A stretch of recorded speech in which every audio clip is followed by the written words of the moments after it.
Alô, amigos, bem-vindos ao Gente que Fala, sempre ao vivo, de meio-dia a 1, pela Rádio Trianon, AM 740 São Paulo, Rádio Universal, AM 810 Santos, AltV, www.altv.com.br, reapresentação 6 da tarde, TV Guarulhos, canal 20 UHF, canal 3 da NET em Guarulhos, 11h30 da noite. Acesse nosso blog, conheça nossos colunistas e colaboradores, gentequefala.com.br, nossa fanpage, Facebook/programa Gente que Fala. À sua disposição, nós temos o WhatsApp 974012235 e um telefone aqui em São Paulo, 5052-6622. Hoje é quinta-feira, é Gente do MPD que Fala, parceria do Gente que Fala com o movimento Ministério Público Democrático. Conosco hoje, pelo MPD, a Procuradora de Justiça, doutora Maria Fátima Vaqueiro. Doutora Maria Fátima, que bom tê-la aqui. Quero, primeiramente, cumprimentar a todos, uma boa tarde para os telespectadores, para os ouvintes, para o nosso querido apresentador. E mais uma vez, um prazer estar aqui e poder contribuir com essa programação e também com o convidado que está aqui presente para a gente debater esses temas que vão ser apresentados nesta tarde. O advogado convidado é o doutor Marcelo Araújo. Bom tê-lo aqui, doutor Marcelo. Muito obrigado, Zancopé. Compartilhar é sempre importante com você. Muito prazer, doutora Maria de Fátima. Esperamos enriquecer aqui o debate e trazer os pontos de vista relevantes para os temas que vão ser apresentados. O senhor é especialista em direito imobiliário. Direito imobiliário, direito do consumidor, direito civil em geral. Era isso que eu ia perguntar. O direito imobiliário e o direito do consumidor estão bem próximos? Em algumas situações, sim. Sim. Principalmente na área de incorporação imobiliária, né? Sim. Compra e venda de terrenos, de apartamentos prontos ou em construção, esse tipo de questão. Por que o meu questionamento? É porque tem tantas áreas o direito, né? E cada vez mais especialidades surgindo aqui e ali. Então, quando eu anuncio especialista em direito imobiliário, eu fico imaginando até onde vai, entendeu? Sim. Tudo que diz a respeito a um imóvel, como locação, condomínios também, quer dizer, direito de vizinhança, que envolve também a participação dos proprietários na comunidade, as questões relativas a direito imobiliário comercial, para locação comercial, para shopping center. Então, é uma gama ampla nessa vertente aí do direito privado. Olha, projeto de lei de abuso de autoridade de autoria do senador Renan Calheiros, criticado pela magistratura porque tolheria a liberdade dos juízes. Na última semana, juízes, com apoio de membros do Ministério Público, apresentaram um manifesto contra. O juiz Sérgio Moro chegou a dizer que a lei colocaria as investigações da Lava Jato em risco. Mas, apesar das críticas, alguns juristas consideram que há pontos que precisariam ser levados adiante. Doutora Maria Fátima, segundo alguns, não é tão prejudicial assim que se tem que se levar avante? Essa é uma questão muito polêmica, porque, na verdade, segundo o Ministério Público Federal, há vários dispositivos desse projeto de lei, que é o projeto 280 de 2016, que abre a possibilidade de punição aos procuradores, aos juízes e aos promotores, pelo simples fato de interpretar a lei criminalizando a atividade judicial. Houve, inclusive, um ato, né, de protesto lá em Curitiba, porque, ao que parece, esse projeto tem o intuito de intimidar juízes, promotores, embargadores, procuradores e uma série de outras autoridades na aplicação da lei penal, sobretudo em casos de corrupção que envolvam pessoas ligadas ao poder, políticos, empresários e ocupantes dos cargos públicos. E é por isso que há, aparentemente, essa discordância em relação a isso. Pode até ser benéfico, mas não nos termos em que está sendo colocado esse projeto. Com certeza, nós sabemos que há muitas situações que deveriam ser evitadas, porque em toda classe nós temos aqueles que abusam, né, do seu poder, mas, na realidade, nós não podemos aplicar essa lei da forma como está sendo proposta. É claro, e nós sabemos que já existe uma lei que responsabiliza as autoridades em caso de não cumprimento das normas Em legais. algum ponto, ela pode reverter contra quem a aplica?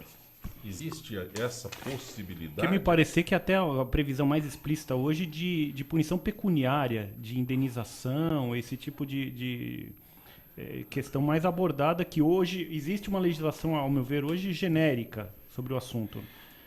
Porque, na verdade, nós sabemos que o Ministério Público, tanto o Ministério Público Estadual como o Ministério Público Federal, em muitas situações, ele participa ativamente das investigações. Sim.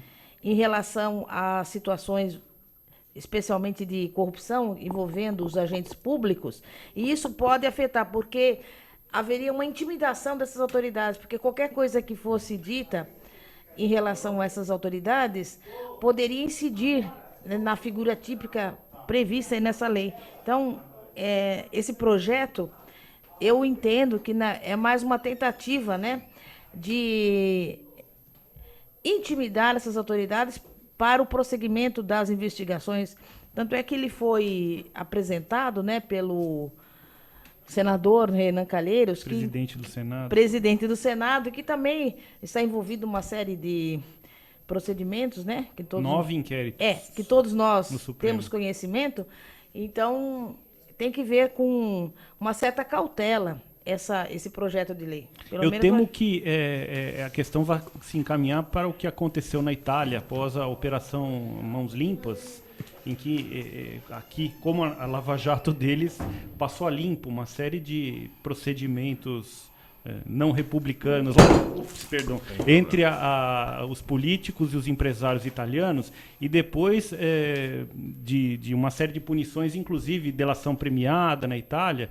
Parece que lá os políticos conseguiram aprovar uma série de medidas legais que tolheram sobremaneira a atuação do Ministério Público italiano e dos juízes italianos. Tanto que acredito que um dos juízes, que era um dos principais atores daquela época, ingressou na política, mas se desiludiu completamente com o processo. Diz que foi manietado completamente o procedimento, inclusive da delação premiada na Itália. Meu temor é que estejamos caminhando no mesmo sentido.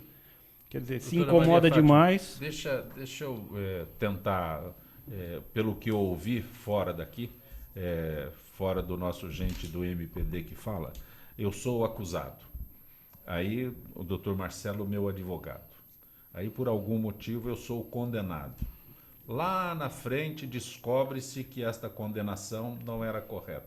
Aí ele, meu advogado, entra com ação contra quem me acusou, contra quem deu a sentença. Existe essa possibilidade? Contra o Estado, sim. Contra o Estado, sim. Responsabilidade Mas contra civil. o Estado já é. Mas aí é a responsabilizando. De regresso contra um agente. Não, mas aí é o detalhe. Hoje não é o existe. Estado, não é o Estado, é o que está embutido na lei. Nessa lei... A personificação de quem, sim, deu a sentença. Mas a criminalização de alguns atos é que está sendo, acho que, buscada para intimidar mesmo. Não é o direito regresso que se teme. Sim. Porque quando há o abuso evidente de autoridade, acredito que a legislação que já exista hoje seja suficiente. Sim, mas contra o Estado.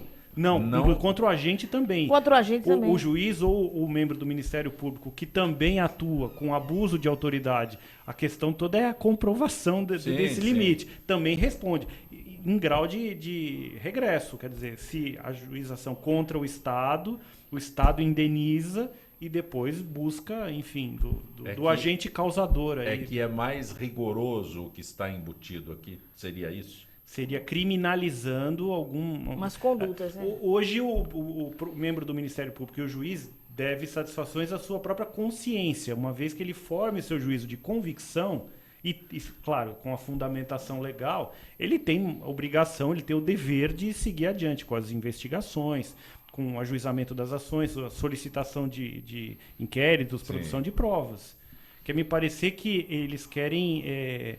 minar essa possibilidade. Eles querem um grau maior de convencimento, já acredito eu, calcado já em provas mais concretas. Pelo que eu saiba desse projeto, que tem uns 45 artigos, ele ainda determina apenas, né, para todas as autoridades que divulgarem qualquer informação, né, antes até de instaurar a ação penal, relatórios, documentos, papéis, tudo obtidos, inclusive, através da interceptação telefônica que venha a ser autorizada, né? Então, tudo isso está embutido nesse projeto. E, como disse o doutor Marcelo, já existe uma legislação vigente que responsabiliza, né, civilmente a autoridade que ultrapassar, né, o limite que consta da nossa legislação atual. Então, essa lei de abuso de autoridade, ela não... Uma das propostas do senador Renan Calheiros com relação a esses... por exemplo, na Lava Jato, né?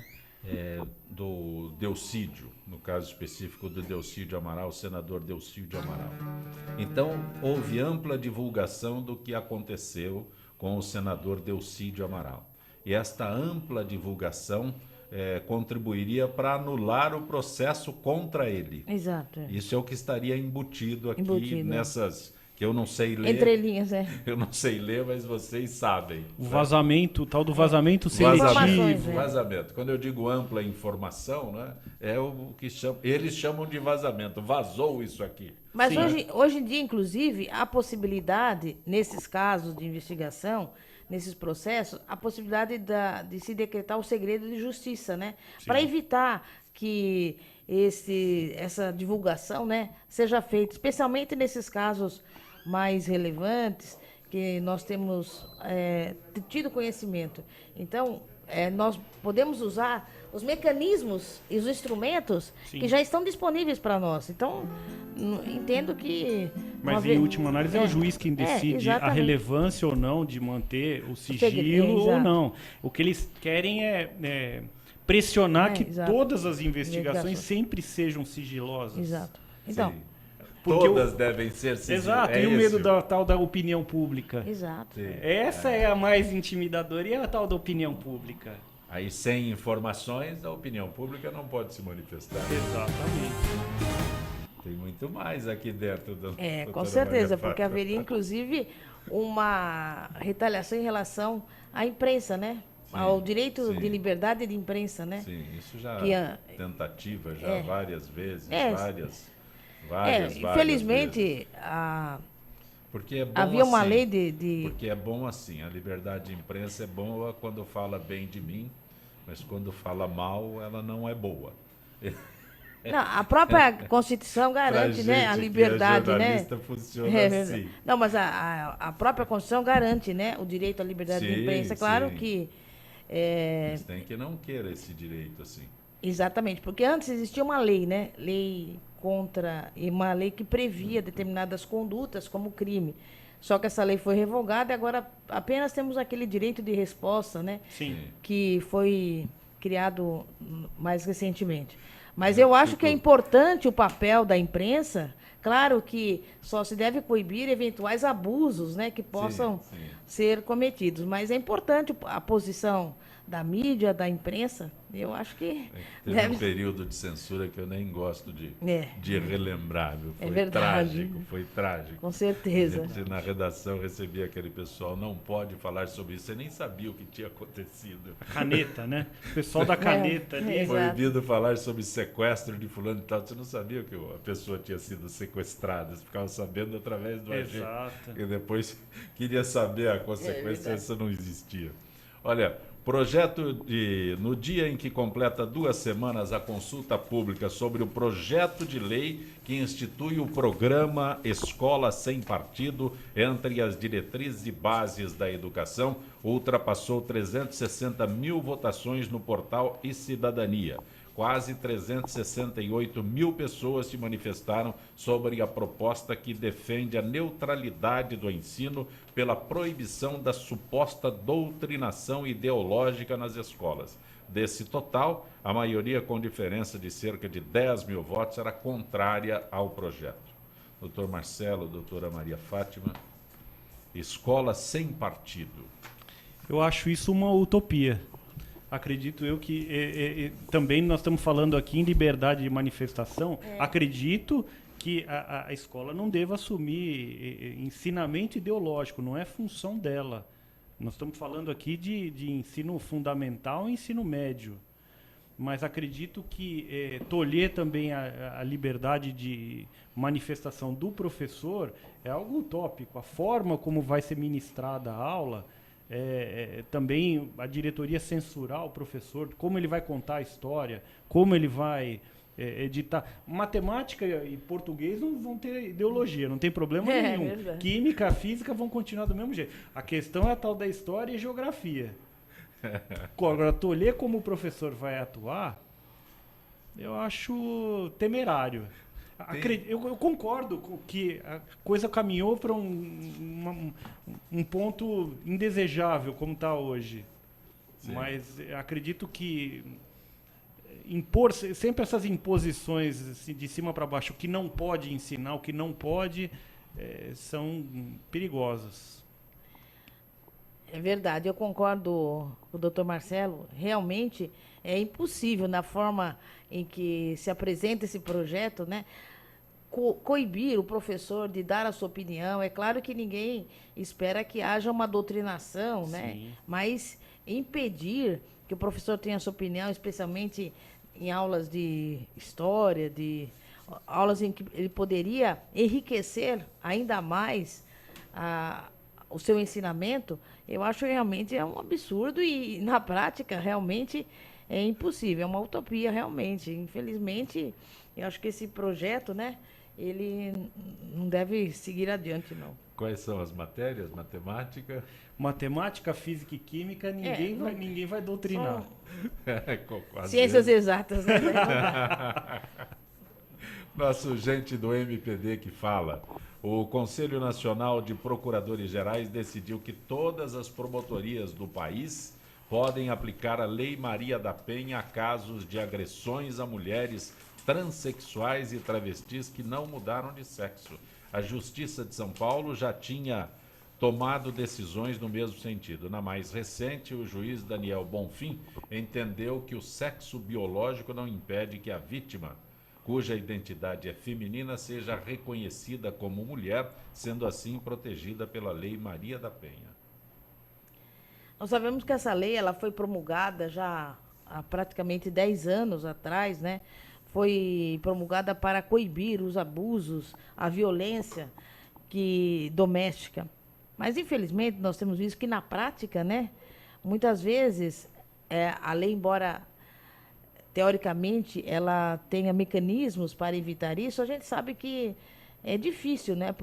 Mesmo porque é aquela possibilidade que existe de a pessoa ficar distante da outra, né? Por um determinado...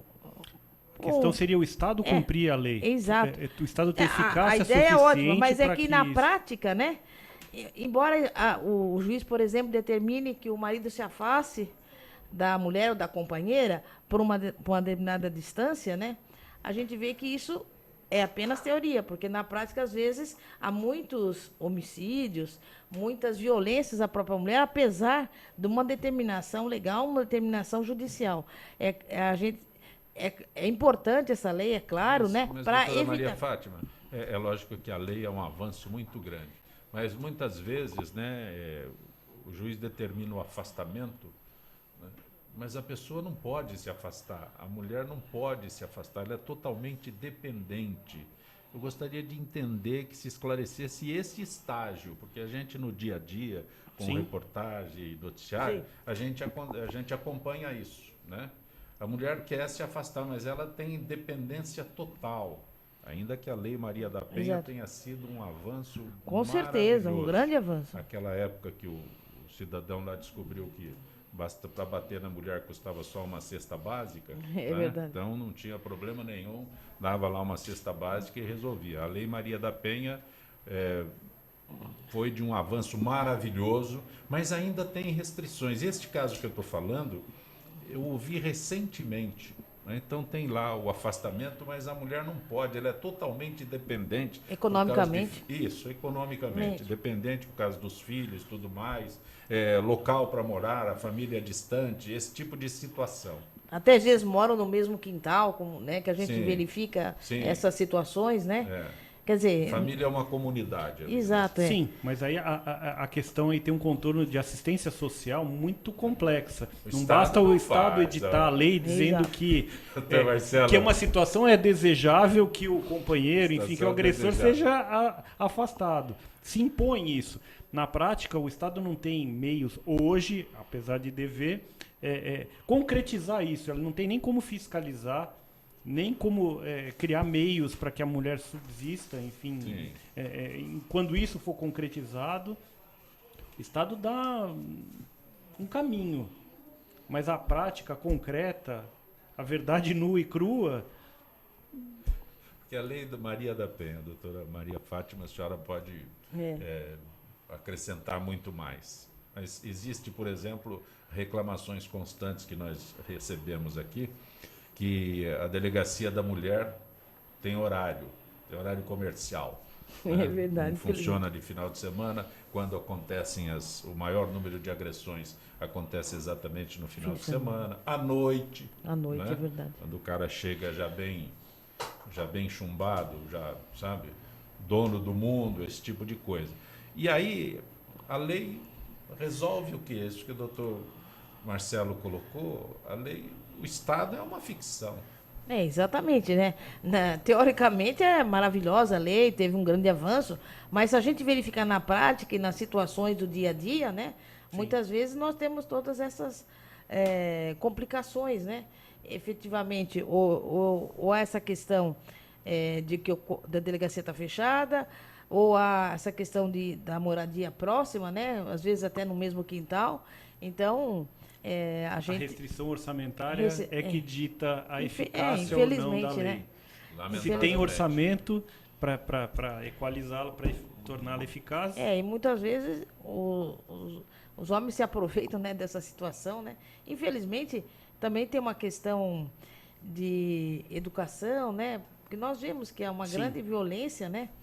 Que vem a cada dia aumentando, né? E a mulher... Por ser considerada, vamos dizer assim, a parte mais frágil, né? Sim. Tem sofrido essa violência.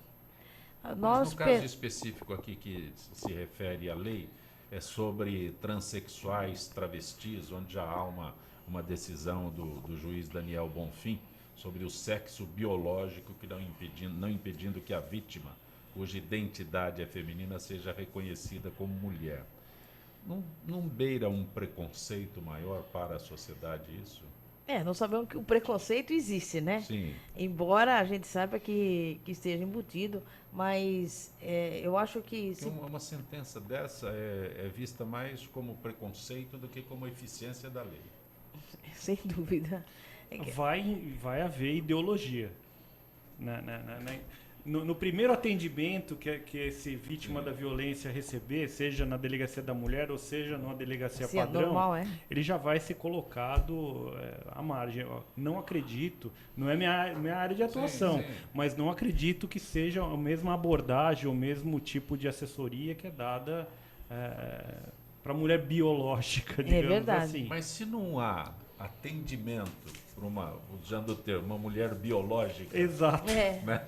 A mulher, se não há atendimento, a mulher que procura hoje uma delegacia da mulher, onde ela se sente confortável para poder conversar com outra mulher, exato. O que acontece com alguém que é um travesti, um transexual? Eu acho um avanço da jurisprudência. Acabou de dizer que já já fica segregado. Tenho certeza absoluta. Com certeza, porque o preconceito existe, ainda que a gente não queira reconhecer, né? Sim. A mesma coisa, por exemplo, que nós sabemos que tem uma lei contra o racismo, né? E negar que ele existe é impossível. É impossível. Mesma coisa em relação aos transexuais, né? Exato. Então, eu acho que é a mesma coisa. O preconceito existe, ainda que de uma forma velada. Mas que a Lei Maria da Penha também beneficie. Sim, isso é um avanço, com certeza. É muito, muito importante. Como toda quinta-feira, a participação da Associação dos Funcionários Públicos do Estado de São Paulo, Zilka Fialho, supervisora de marketing da FIPESP. Zilka, boa tarde. Boa tarde, José. Boa tarde, ouvintes e debatedores do Gente que Fala. Nessas informações que trazemos sempre para não só apenas os afiliados da FIPESP, Associação dos Funcionários Públicos do Estado de São Paulo, mas para esclarecer o público em geral, gostaria de abordar hoje massagens disponíveis na Associação dos Funcionários Públicos do Estado de São Paulo, aí especificamente para o associado à FIPESP. Que tipo de massagem é oferecida, Zilka? Olha, Zacopé, são várias. E uma delas é a massagem relaxante anti-estresse. Esse tipo de massagem leva uma pessoa ao relaxamento profundo, além de promover um equilíbrio total entre corpo e mente.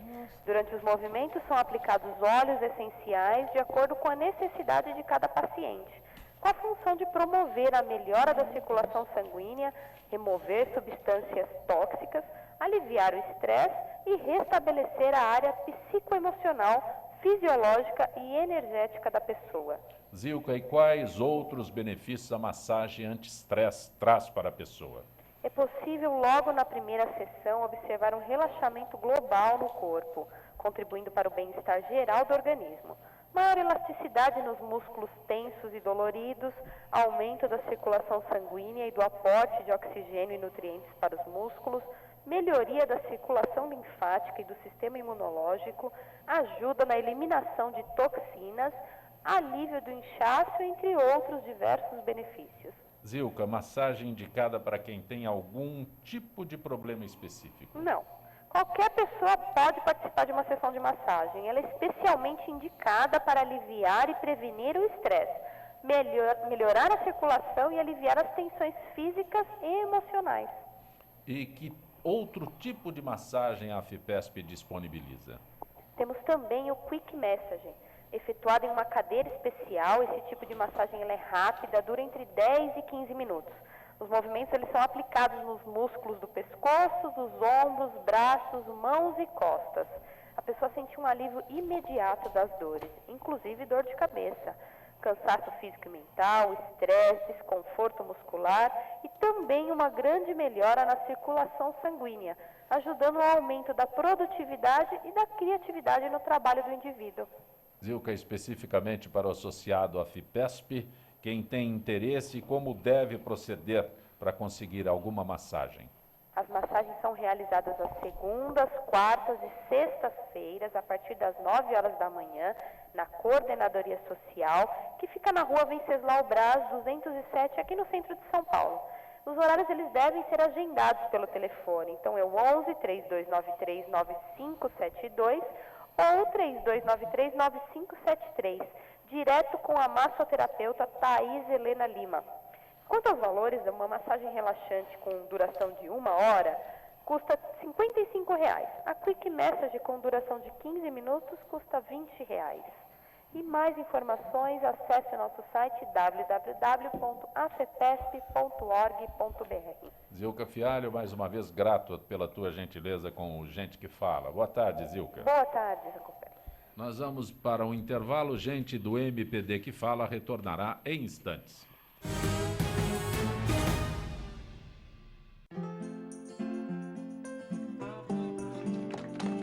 Que continua amamentando após voltar ao trabalho merece reconhecimento. E a empresa que apoia esse gesto também. A amamentação diminui o risco de doenças na criança e na mulher. Por isso, o empregador incentive este gesto, oferecendo sala de apoio à amamentação, creche no local de trabalho e licença maternidade de 6 meses. Amamentação e trabalho. Para dar certo, o compromisso é de todos.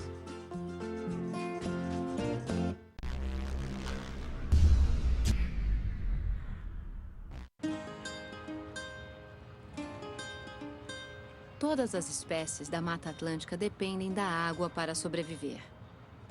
Infelizmente, nem todo rio está para peixe. A qualidade da maioria dos rios nunca foi tão ruim. Mas existe uma espécie que está nadando contra a corrente para mudar essa história. O nome da espécie é Rafael, popularmente conhecido como Rafa. O Rafa possui hábitos diurnos e gosta de andar em grupo. ele contribui pela limpeza da água dos rios no estado do Rio de Janeiro, seu habitat natural. Eu sempre tive uma relação com a água muito grande. A água ela é muito importante. Eu observar a possibilidade de uma melhoria da qualidade de água do local onde eu vivo é uma oportunidade muito grande para mim de crescimento e de realização. O projeto Observando os Rios é um programa que ele busca voluntários para analisar um ponto de um determinado curso de água e, a partir daí, fomentar um banco de dados virtual de acesso ao público.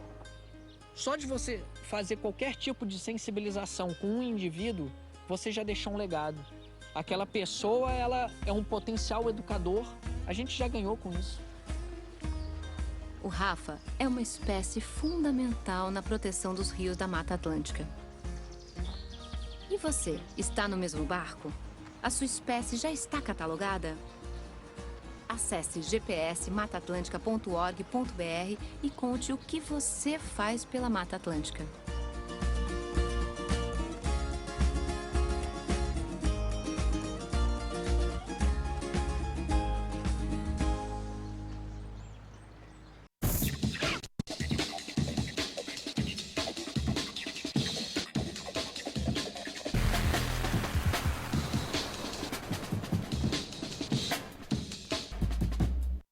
Oi, eu sou Letícia Spiller e quero convidar vocês a fortalecer o movimento que quer criar uma lei para acabar com o desmatamento no Brasil.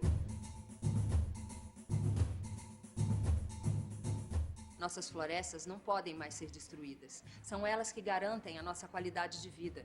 Eu quero floresta em pé, água fresca, clima ameno e desmatamento zero. E você? Participe, assine a petição.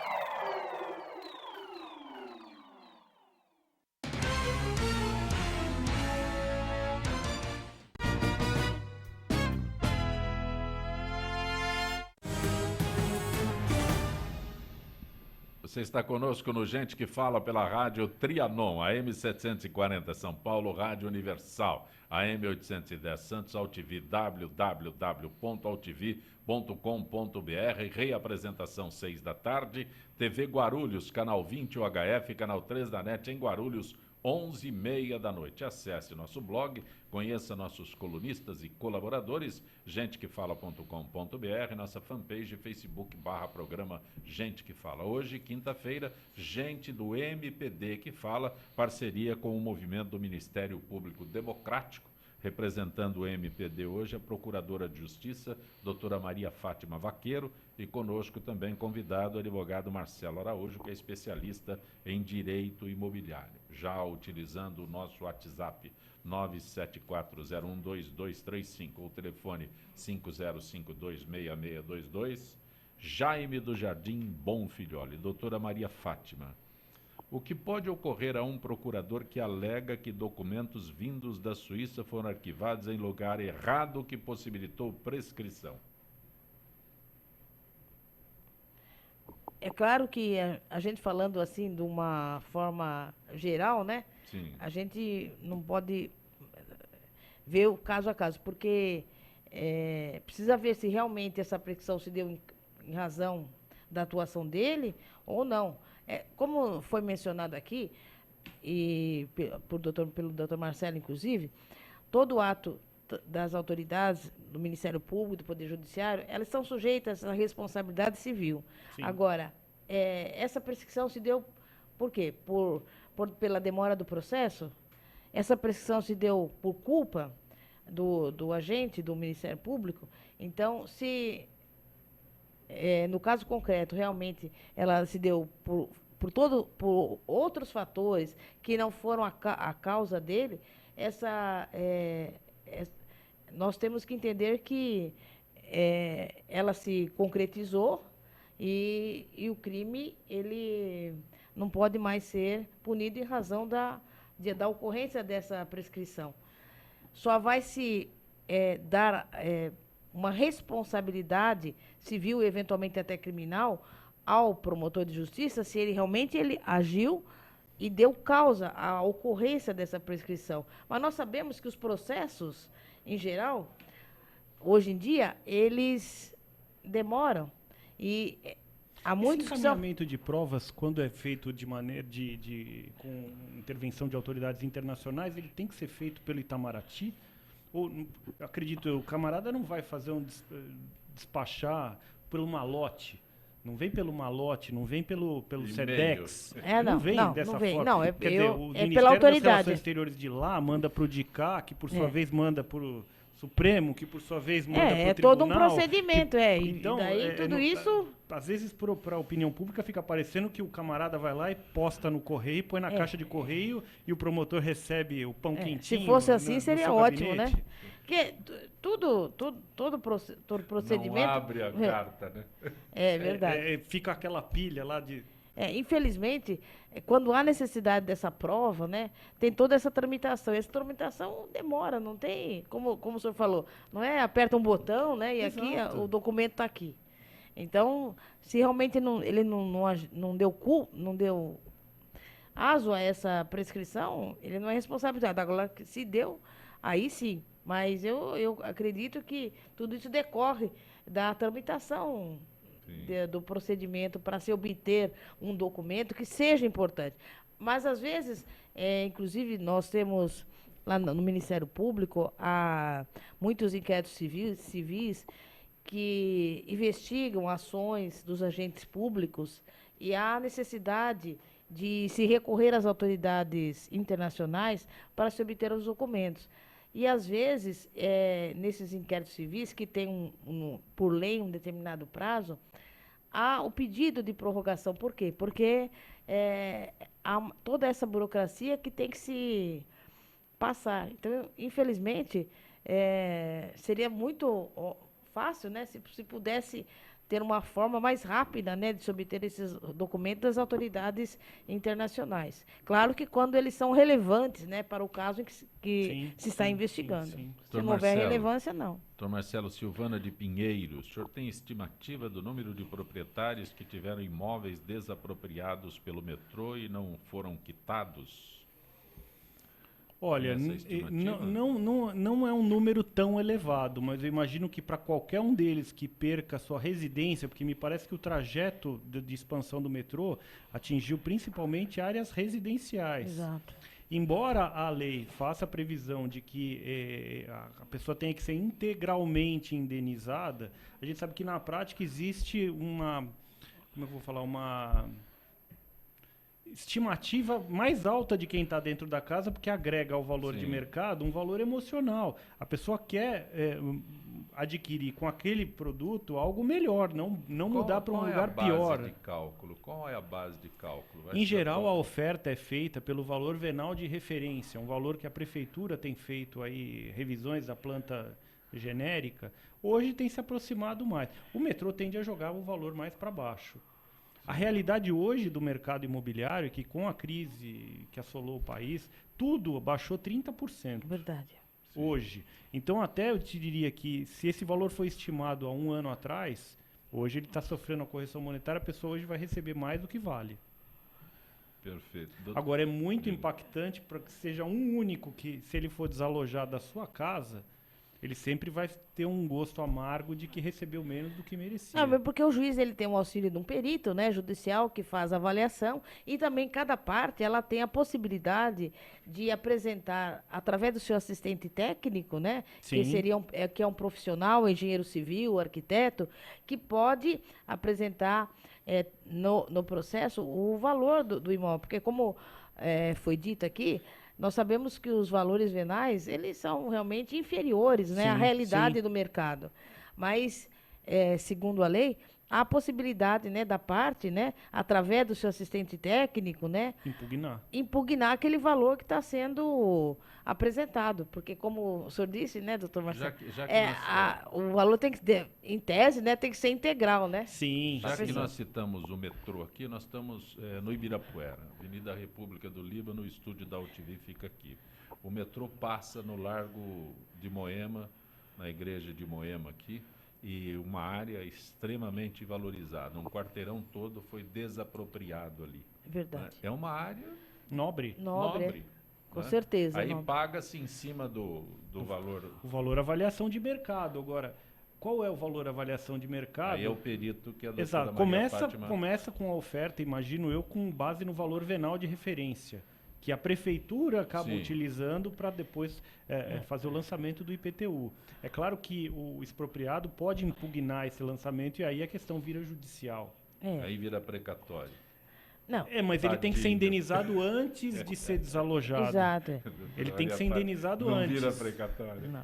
A indenização tem Não, que ser prévia. Tem que ser prévia, né? Pela lei Sim, tem que ser sim. prévia. É que o decreto expropriatório já Precatório torna eu aquele digo, imóvel... É só para lembrar aqueles infelizes que estão... Não, e tem os que recebiam antigamente em títulos da dívida pública. Sim. Esse acho que é pior ainda que o precatório.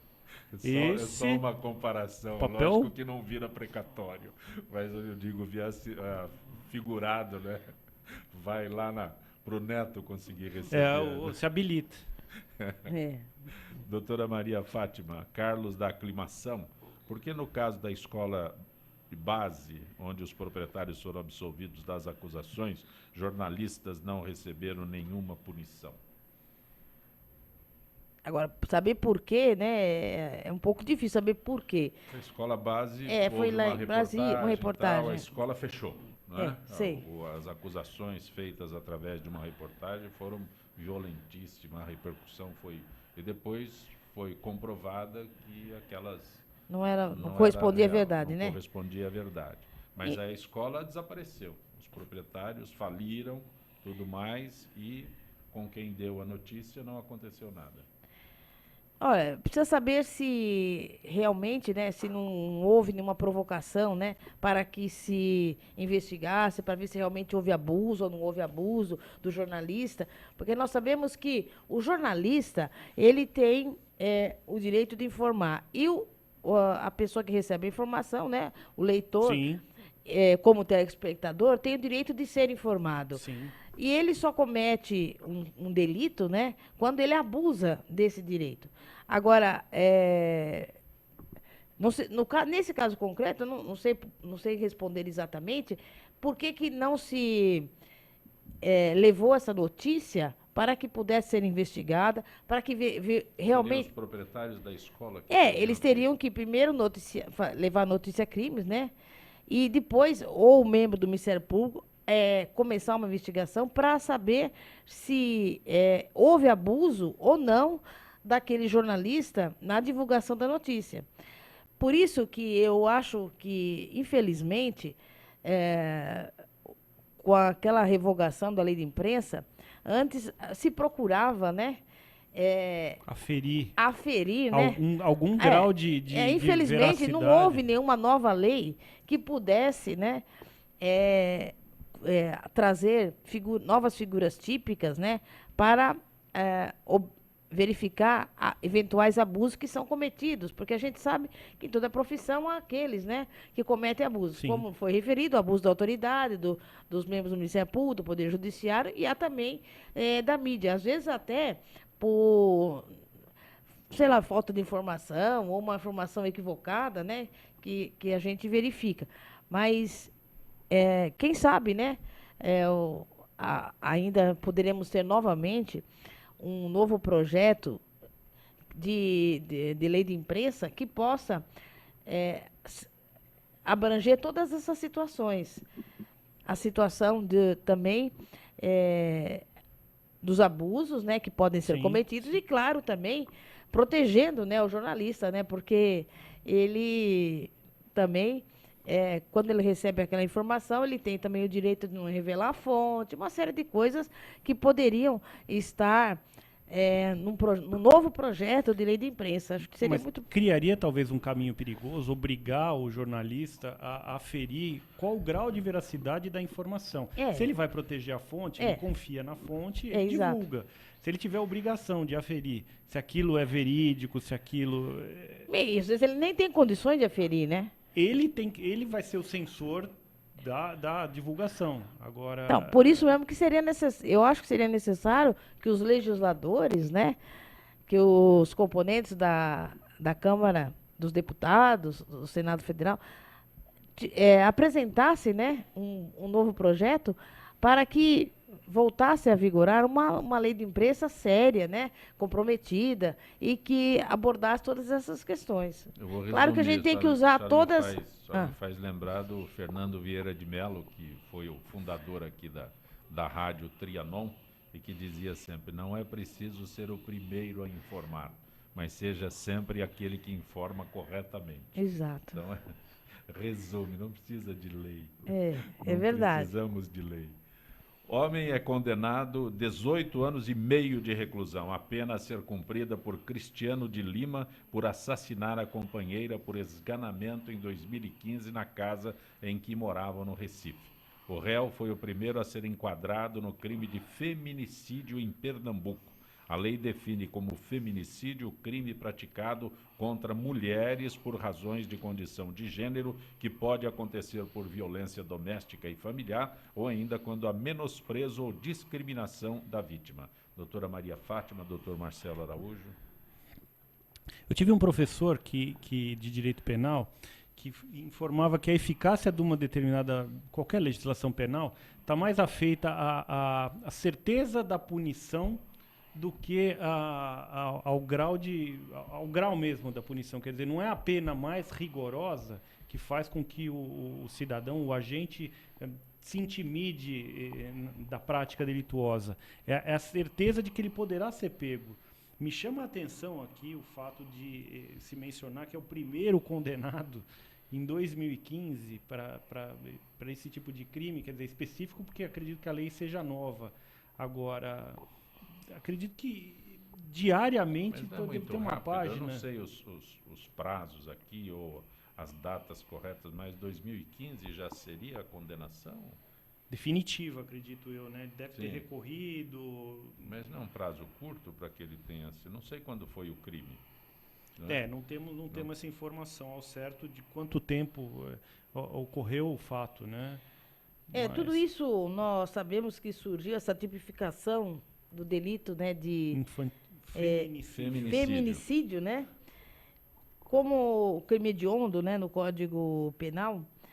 Tudo isso após a presidente afastada, Dilma Rousseff, né, que sancionou esse projeto em razão do compromisso que havia sido feito de intolerância zero à violência doméstica, familiar, ou seja, a violência contra a mulher. Isso, inclusive, nós sabemos que é um problema não só aqui do Brasil, mas é um problema global. Esse instrumento, ele se agregou, na verdade, pelas informações que a gente tem tido, a declaração de eliminação da violência contra a mulher.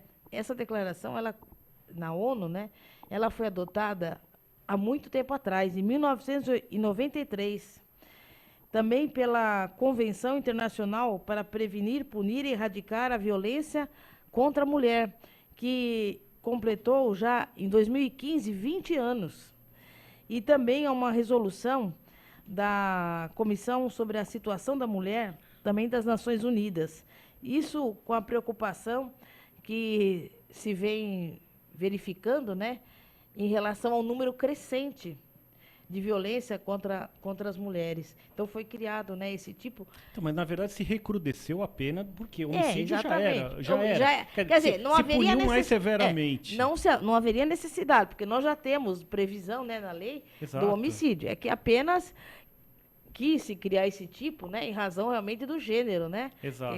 Realmente do gênero, porque houve um aumento. Claro que a necessidade não haveria de se criar com um gravame maior, né? Porque nós já temos uma previsão legal para quem mata. Isso é que precisa ser esclarecido. Aí, de repente, o termo é até interessante, né? Feminicídio.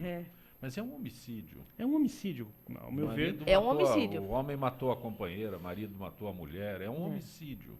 Aí, verdade. Por conta do feminicídio, o termo feminicídio ganha uma outra repercussão. Mas a base é a mesma. Já existia a lei para essa punição. Mas é a mesma. A base é a mesma. O que eu discuto, e voltamos àquele tema anterior, assim, é em que ponto o Estado tem capacidade para que esse a gente seja punido, quer seja por homicídio, como havia antes, quer dizer, continua a mesma. O Estado não tem mostrado condição para fazer cumprir a lei. O que eu chamo a atenção é que parece que foi a primeira vez que alguém matou uma mulher por esganamento. Entendeu? Foi a primeira vez. Não foi a primeira vez. Mas foi a primeira vez que ele é enquadrado no feminicídio. Como uma pena mais grave. Como uma pena mais grave. Mas a pena seria mais grave? Seria. Este é o detalhe. Eu acho que poderia chegar aos 18 anos, acredito eu. Sim, mas seria por conta do feminicídio. A punição é maior do que um crime de alguém que tenha matado por esganamento? Não, é pelo fato de ser do gênero, né? Sim. Não é por ser esganamento. Não vamos chegar aos detalhes, é por isso, é por aquilo, mas me chama a atenção porque parece que foi a primeira vez que aconteceu. Mas na verdade não foi, né? Sim, é que a notícia foi colocada dessa forma, né? Até poderia se entender que antes não havia punição. Antes não havia, claro que havia, né? Havia com base no artigo 121 do Código Penal, que é homicídio, né? É esse destaque que me chama a atenção. Quer dizer, parece que antes inovaram e na verdade estão reinventando a roda. Sim. É a mesma roda, pintaram, trocaram, mas é a mesma roda. Agora, o que se discute é assim, em que ponto o Estado tem capacidade para tornar isso eficiente. Não vai ser esse recrudescimento da pena que vai, acredito eu, demover o violento. O violento continua violento, porque ele não tem medo dessa capacidade do Estado de puni-lo. Ele não tem essa certeza da punição. Se é 5 anos, 2 anos, 18 anos. Exato. Se for 20, se for 30. Não tem essa preocupação. Quem comete um crime, não é, como esse daqui, não vou matar assim, vou matar daquele jeito. Antes seria 12, nossa, agora 18. Então vou pensar 2 vezes. Puxa. Mas isso não intimida o infrator. O fato da pena ser mais grave, a gente sabe, né, na prática, que não é um fator intimidativo do agente criminoso. Né? Até, vamos assim, teoricamente pode parecer, mas isso não... E o que eu falava do meu professor dizer, o que inibe é a certeza da punição, exato. Não o grau da punição. Se ele tiver a certeza de que ele corre um risco sério de ser pego, ele vai pensar. Aí entramos no fato da impunidade. Exato. Pela impunidade, as pessoas acham que estão Pode colocar 30 anos. Sim. Né? Mas aí não há certeza da condenação. Exato. Não há certeza da condenação. Mesmo porque ele sendo condenado, depois de um certo tempo, ele pode até ficar um tempo preso, né? Tem os benefícios, né? De progressão de regime, e aí vai. A famosa progressão que verdade. Todo mundo questiona e continua e não há alteração nenhuma nesse aspecto, né? É verdade. E, infelizmente, né? Só se mudar realmente a legislação. Só se o Estado assumir mais vagas também nos presídios para poder, enfim, manter o camarada preso mais tempo. O que não existe, né? Não existe. Infelizmente. Aqui em São Paulo, o alarde por vagas e tudo mais, aí o governo anunciou na época, temos 20 mil vagas, aí desativou o Carandiru, dessas 20 mil vagas saíram 10 mil do Carandiru e foram para lá. Então, não tinha 20 mil vagas, só tinha 10 mil. Os números... Esses números ninguém ninguém fecha. Essa não tem conta auditoria não disso. Nunca. Nunca. Então, vamos à capacidade do Estado. Não fica discutindo isso, não vamos chegar a ponto nenhum, lamentavelmente. Toda quinta-feira, o nosso gente do MPD que fala, parceria com o Movimento do Ministério Público Democrático, Dr. Marcelo Araújo. Agradeço a tua gentileza de ter aceitado o convite para participar mais uma vez. Muito obrigado. É sempre um prazer aqui compartilhar com vocês e aguardo um próximo convite. Que seja breve. Doutora Maria Fátima Vaqueiro, a senhora representa o MPD, Movimento do Ministério Público Democrático, que nos permite esta parceria toda quinta-feira. Eu agradeço o convite e também espero ter contribuído um pouco para o esclarecimento das questões aqui que foram apresentadas. Então, foi um prazer também estar aqui ao lado do doutor Marcelo e mais uma vez ao seu lado, Zangompé, nesse programa que a gente tanto gosta. Gente que fala tem a direção-geral do jornalista Fausto Camunha, a diretora de produção Zenilda Salvato, a redação Pedro Esquiavon, produção cultural Ricardo Godoy, na rádio Trianon, Benê, Cléo Rodrigues, Neildo Neres, Ricardo Valim, na direção da TV Guarulhos, Fernando Mauro, na direção da UTV Alberto Luquete, na técnica James Eduardo, Paulo Afonso e Iago Matsumoto. Estaremos de volta amanhã, meio-dia. Gratos, até lá.